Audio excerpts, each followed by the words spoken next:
As I mentioned, welcome you guys. We're going to be looking at GAR'S FHA loan contingency exhibit. That's F407. And this is the 2023 version of the exhibit itself. So as we dive in and take a look at the exhibit, I do want to take just a moment to cover some basics about forms and FHA. One is GAR, or Georgia Association of Realtor contract forms. Those are the leading industry contract forms in Georgia. So if you're newly licensed here in Georgia, GAR forms are the gold standard. They are the ones that most brokers, including Solid Source, that we recommend. Now, these forms are going to be available to active realtors. You have access to pull in the forms with your NRDS number. Now, if you are not a realtor here in Georgia, you don't have to be. At Solid Source, you don't have to be. You can purchase a license to use the GAR forms at forms.garealtor.com. So essentially what's going to happen, because you can pull up your contract forms in FMLS, Georgia MLS, any MLS that you are a member of. You can even pull up the GAR contract forms at garealtor.com. So I know it's not often that the MLS go down, but if you are in a situation where for whatever reason you can't access the MLS, you can pull up the contract forms at garealtor.com. You can see the upcoming 2023 forms, such as the one that we're going to look at today. Some agents like to download those to have them on your computer, so you can do all of that there as well.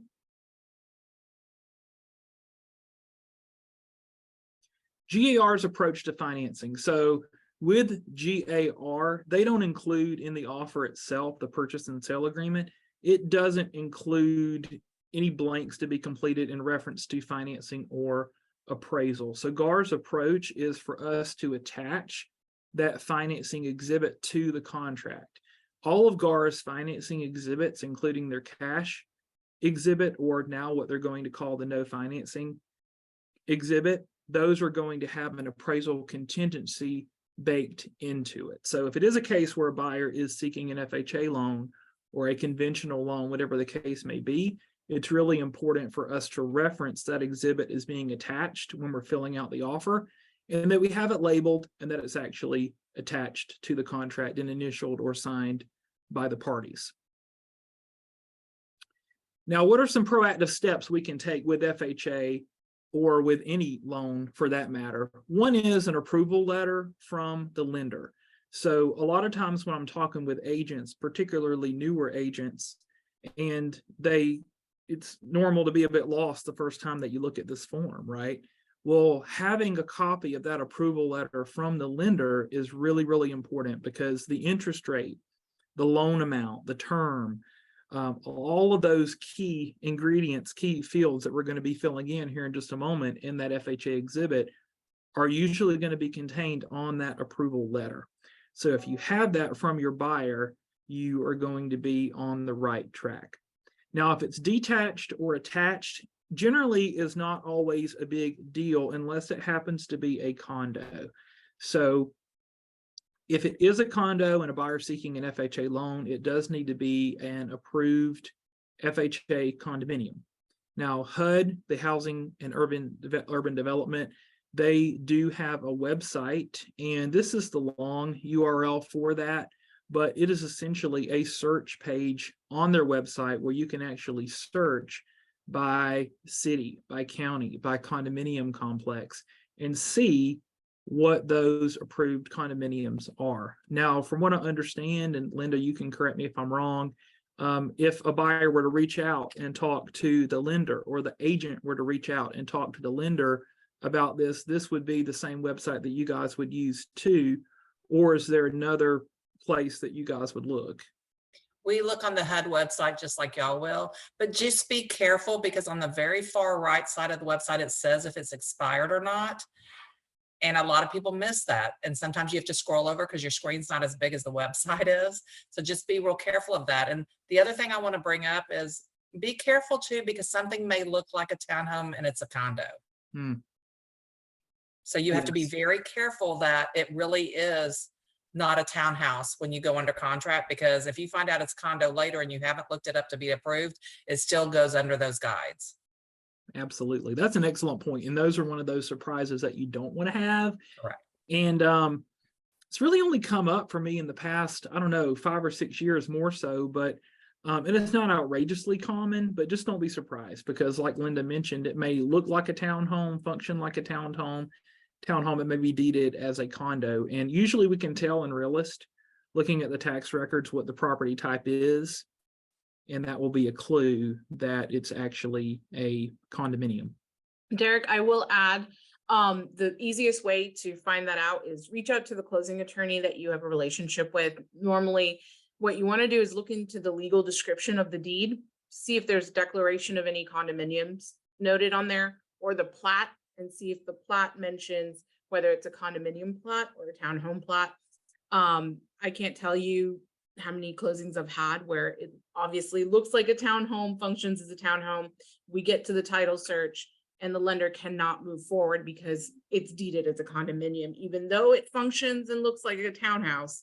And now we're out of our contingencies, we're at a standstill and the lender can't complete the loan. Very good point. Very good. Now, a couple of basics about FHA's condo and their approval. Now, from what I understand, it needs to be a project or construction that needs to be completed. No more than 50% can be rental units, can be rented out. No more than 35% can be for commercial use. They have to have a budget with so much in cash reserve.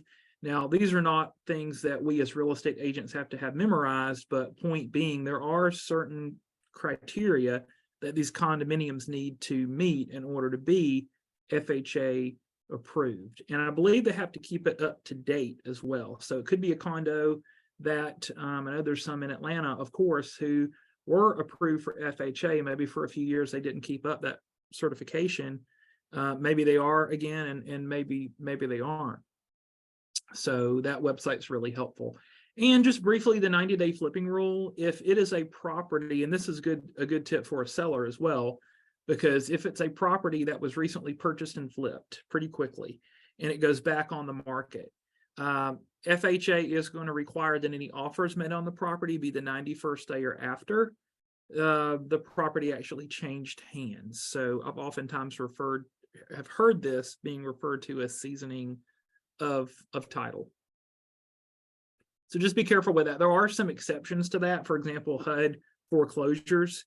If you go to HUDhomestore.com, those are going to be an exception, of course. But in general, that 90-day flipping rule is going to be something just to be careful of from both sides of the fence, so to speak.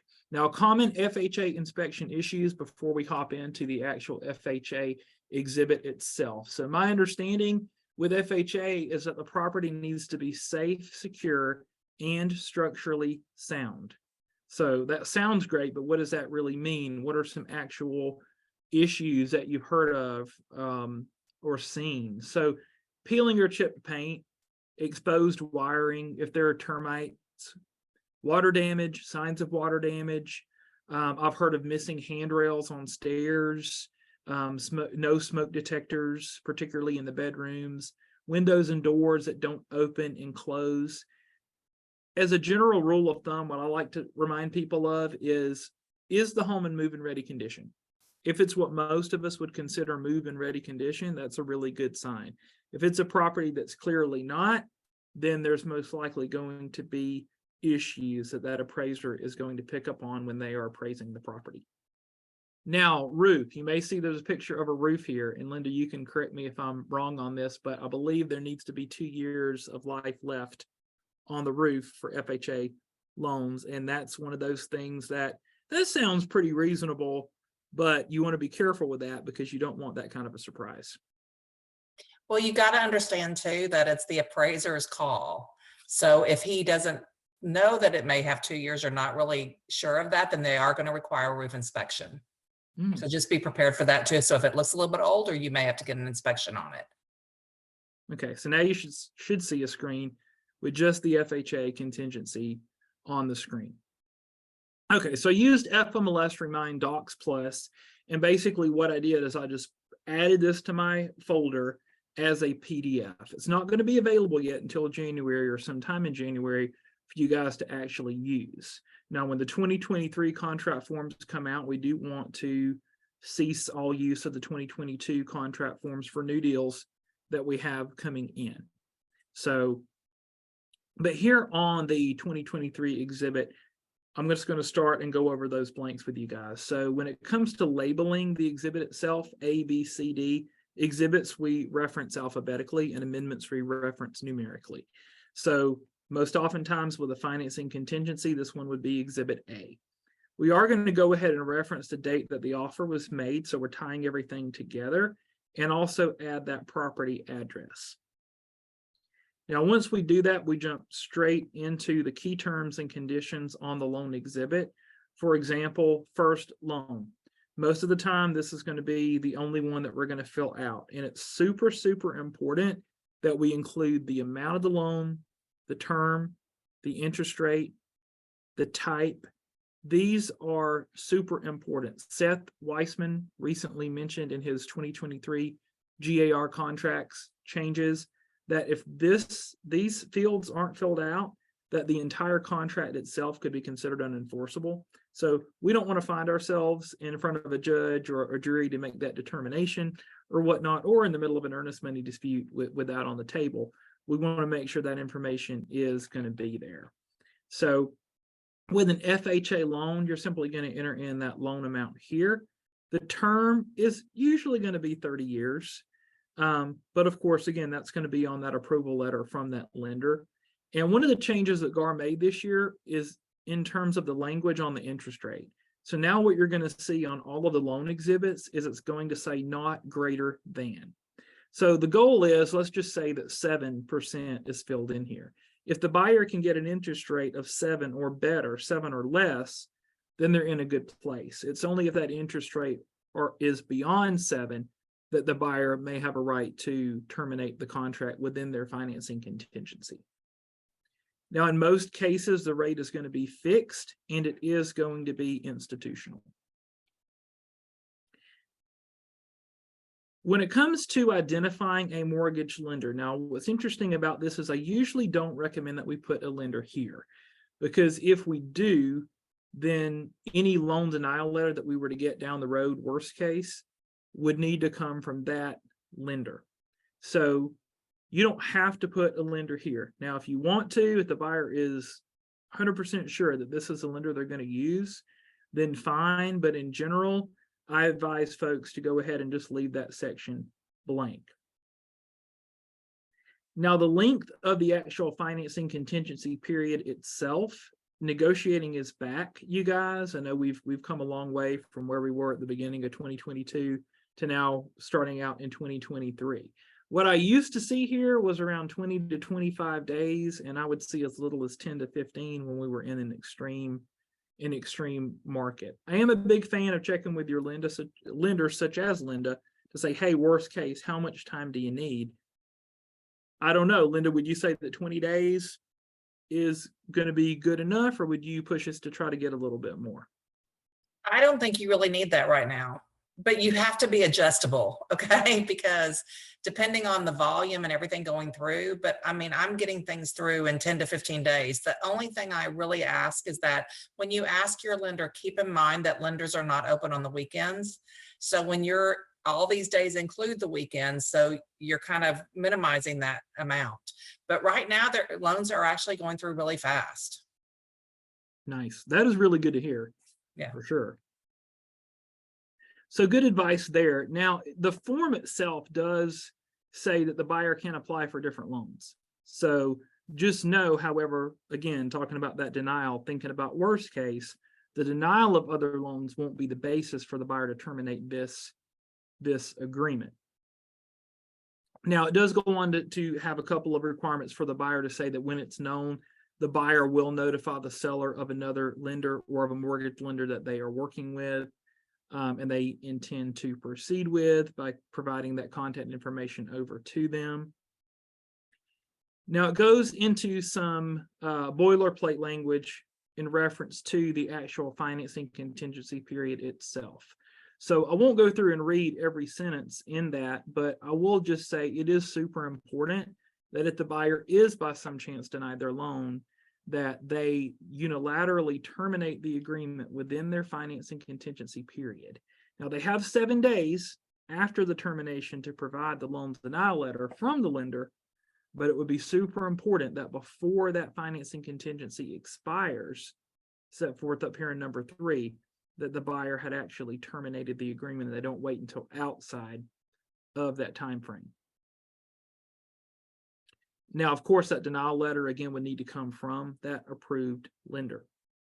Now, I do want to talk with you guys for a moment about the seller's right to request evidence of the buyer's ability to close. Now, this is not something that comes up a lot, but a couple times a year may come up. Let's say you are a seller and maybe there's a question about whether or not the buyer is performing per the terms of the contract. We don't know what's going on.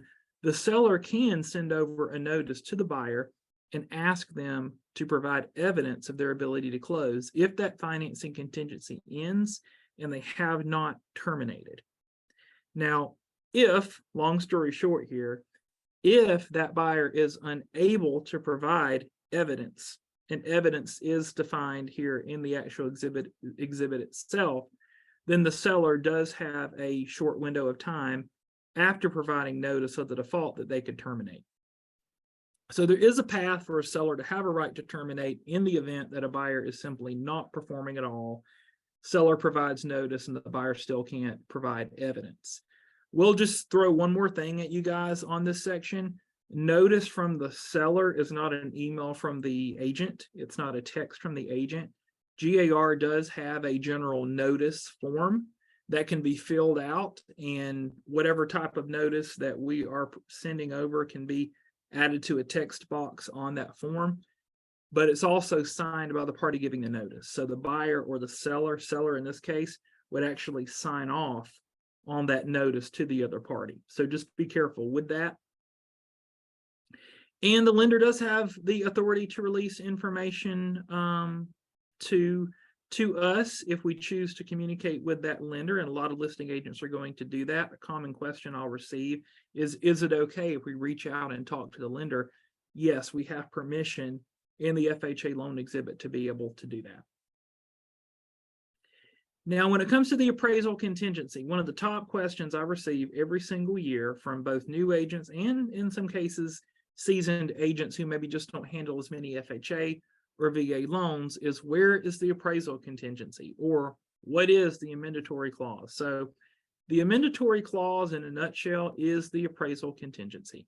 So it's a very broad appraisal contingency in the sense that it says, look, if the property doesn't appraise for the contract sales price, the buyer has the option of moving forward or not. They could terminate because it appraised low, or they could choose to move forward and possibly pay the difference if they can, or they could propose an amendment to the seller and ask the seller to reduce the sales price. So the dollar amount here would be the price that the buyer is offering to pay for the property, or the price that you guys go under contract for. You would want that number to be here. Now, a very important change that GAR had to this exhibit for this year was they added language that says, if the seller agrees in writing to reduce the price, then the buyer is obligated to move forward.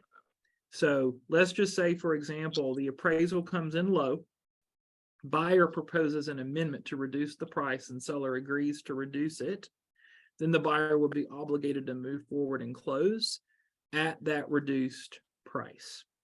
But I will just say in this overview section, don't be surprised if the lender sends over their own amendatory clause. So Linda, or whatever lender that you happen to be working with, they may have their own 1 to 2 page document that's almost word for word, mostly going to be word for word, just like this one, but they are also going to require that to be signed off on. So I got a couple more blanks, and then I'm going to open up the floor and take some questions. And I'm going to move on quickly to the mortgage insurance premium. Now, the FHA upfront mortgage premium, I believe, is 1.75, usually in most cases. Linda's nodding her head, yes, that's correct. And this is negotiable. Is it paid at full at closing, or is it added to the loan amount and financed? It seems like I see more B selected here, that most buyers choose to finance that. Now, when it comes to the tax service fees, and this, from what I understand, is usually under $100. This is not a huge fee. I usually see that these are included in any closing costs that the seller has agreed to pay. Again, negotiating's back, so some sellers are starting to pay a little bit on closing costs, not as much as we have had seen in a buyer's market by any stretch, but they are starting to pay some closing costs again. So most of the time I see that these are included. Again, this is a pretty small fee, so usually not enough to make a huge difference or to cause any big waves in that transaction. Now, what can cause big waves in a transaction are going to be the next two items that I'm going to talk about with you guys. And they are lender required repairs and also obligation to connect to public water and sewer. Now, when it comes to FHA repairs, in terms of filling out this exhibit, I usually see $500 here. Sometimes I will see as much as $1,000. It's completely negotiable. It could be $5. It could be $5,000. A lot of this is going to depend on the actual condition of the property itself. Again, if this is a move-in ready condition property, there is no reason for us to believe, as at least visually what we can see, that there are any problems with this home. Maybe the home's not even all that old, then we're probably going to be fine with $500 here. And usually it's paid by the seller. Usually the buyer is not the one making repairs to a property, because these are repairs that the lender is going to want made before the deal closes. So if the buyer were the party making those repairs, well, most buyers don't want to cover the cost of making repairs to a property when what if they don't close? Then they've just improved someone else's home. So that is one reason why the seller is the party.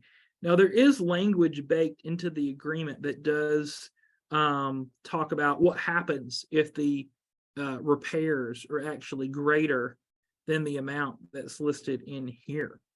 Then there is an automatic termination that's baked into this agreement if the parties can't agree as to who's going to pay that difference. Now, when it comes to public water and sewer, my advice to everyone is to be proactive on this and to look up as much as you can before making an offer if the property is already connected or not. Now, in the metro Atlanta area, most homes are generally going to be connected. If it's in a neighborhood, it's in a planned community, it's going to be connected to public water and sewer. The more rural that you get with the property outside of the Atlanta area, or just in a more rural setting of the metro Atlanta area, it is something that's more likely to be an issue. And the amounts to fill in this blank can range significantly. For example, this form is talking about there being a connection at the street, but is there already a water line or a sewer line ran? Has it already been ran, but it's simply not connected?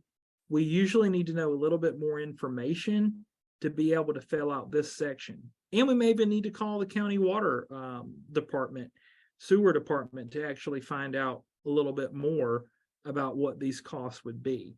I haven't had a lot of issues with this, luckily. And keep in mind, this contract, that the buyer and seller are willing to amend it, can always be amended. Linda, Heema, have you guys seen any issues with this particular section that we should be aware of? Well, one thing I did this morning is I looked up the guidelines, because I know in all the years I've done this, I've never had someone have to hook up. So the guideline does read, and I'm looking over, is that a connection to public or community sewage disposal must be made whenever feasible and available at a reasonable cost. So what happens is, a lot of times when we've been in this situation, because even Forsyth County, Gwinnett, there's a lot of septics in Georgia, in places that you don't realize. And what happens is that if it is not reasonable cost, then they do not have to hook it up. Nice. So that's why you need to be careful to put a certain amount in here.